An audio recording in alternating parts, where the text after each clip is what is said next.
Hi, everyone. This is Wendy Yellen again, and I'm here with your Eidetic COVID crisis support experiential videos. Now, every single one of these videos can stand alone, and if you'll follow the simple but really important instructions, what I would expect you to begin to feel, especially if you'll do them repeatedly so that your neural pathways can open in different directions.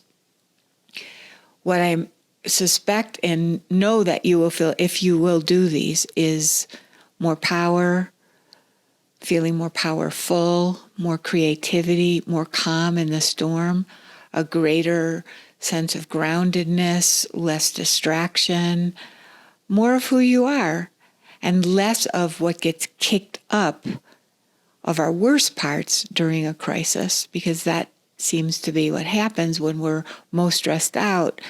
Then often the less wonderful parts of us start to control or come over or play a bigger part in our life. And that's not going to help either your mental, emotional, spiritual health or your physical health. So let's do this, okay?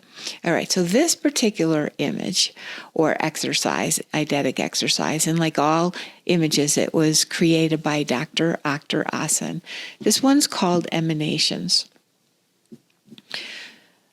So take a situation where you're feeling, it doesn't have to be related to COVID, but anything, where you're feeling frustrated, angry, impotent, powerless, needing more of you, and or maybe you're feeling less than, anything like that. Pick that situation, and I would suggest you do this with your eyes closed, so I'm going to close mine too. Now see, you know this situation already. You know it in your head, but we're not working with your conscious mind. We're not working with memory. We're not working with the rational mind. We're working with the eidetic mind, which is very deep inside of all of us and very wise, as you'll see.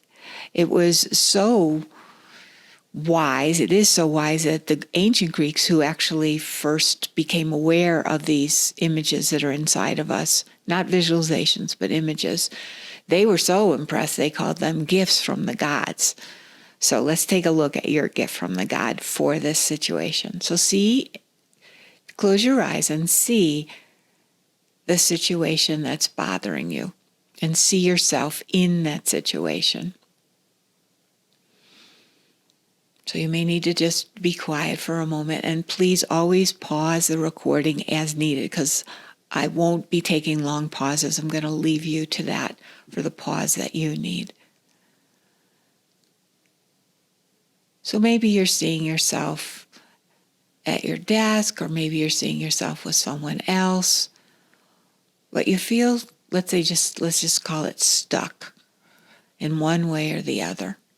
And let yourself see and feel that stuckness. Don't try to go around it. Don't try to ignore it. Don't pretend it's not there. Let's actually deal with it so you can work it out and get to what's underneath, which is a lot better. Believe me, it's a lot better what's underneath, even though it may be scary for you. So let's go there together. So see yourself in this situation. Feel what you feel. Feel what the image you feels. So you're not thinking about it. You're not remembering something. You're actually using your eyes to look.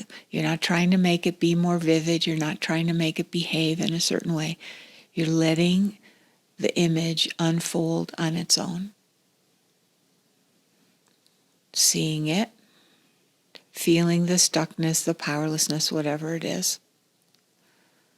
And now see that a cool wind comes down from the heavens. And this cool wind is a gift from the gods. And in the image, watch as it swirls around the self-image, your self-image. And as it swirls around you, you feel the coolness to whatever extent you can.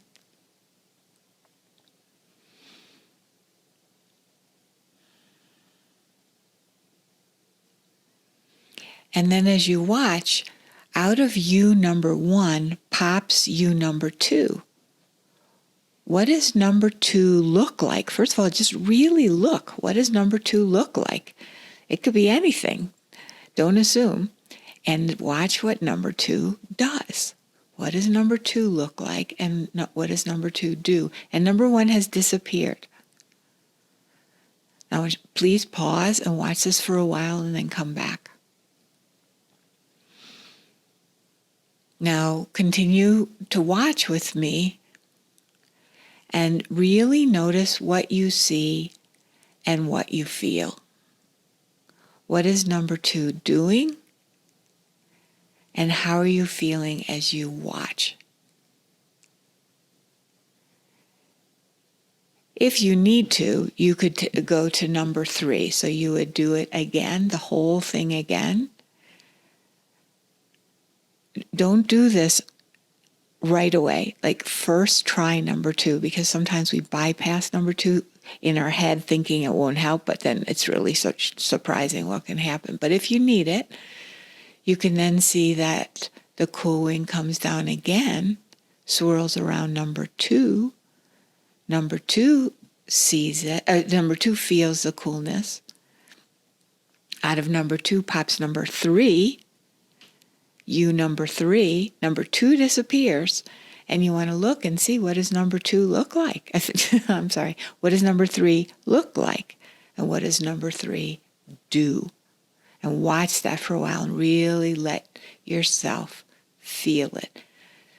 Those are the 2 most important things. What do you see and what do you feel? Not what do you think and not what does it mean, because the meaning, if you will, is that it starts to change the neural pathways, so that my clients talk about they feel like they're rewired. They don't have to think about how to do something different or how to be. It just starts to come out of them. And why not? This is who we are underneath our history. I just did this with a client recently where they were feeling really stuck about an important relationship. It wasn't going well, even though they really deeply care about this person. And when the cool wind came and they emanated out to number 2, the power and the humor and the love and the real perception of the other person, like they had real empathy for the other person, while they also were very much standing in their own body and in their own strength, and they felt fantastic. This particular exercise is one of the easiest ones you could ever use to access a part of you that is currently blocked, where access to that part of you is blocked. It can bring it out so easily, and if you will spend some time with it, and that's my recommendation, go back, spend 3 minutes, and write down what you see. That'll take another minute or 2, and as you're writing it, see it and feel it again. You may not be able to feel it that well. You may not be able to see it that well. Doesn't matter. I couldn't do either of those things in the beginning, but anytime you go into this eidetic realm and you're out of the monkey mind and you're out of this over control or fear contagion or whatever it is that's taking you these days, anytime you can go into the eidetic realm, you are giving yourself a gift that's going to ripple out and out and out inside you and will really support others around you as you come to your life with your full self. And in my mind, what more can you possibly do right now for you and others than to have yourself fully here, so all of you is available to you and others? All right. Do this. It will help. And notice how you feel. And I will see you in the next video library recording. Bye.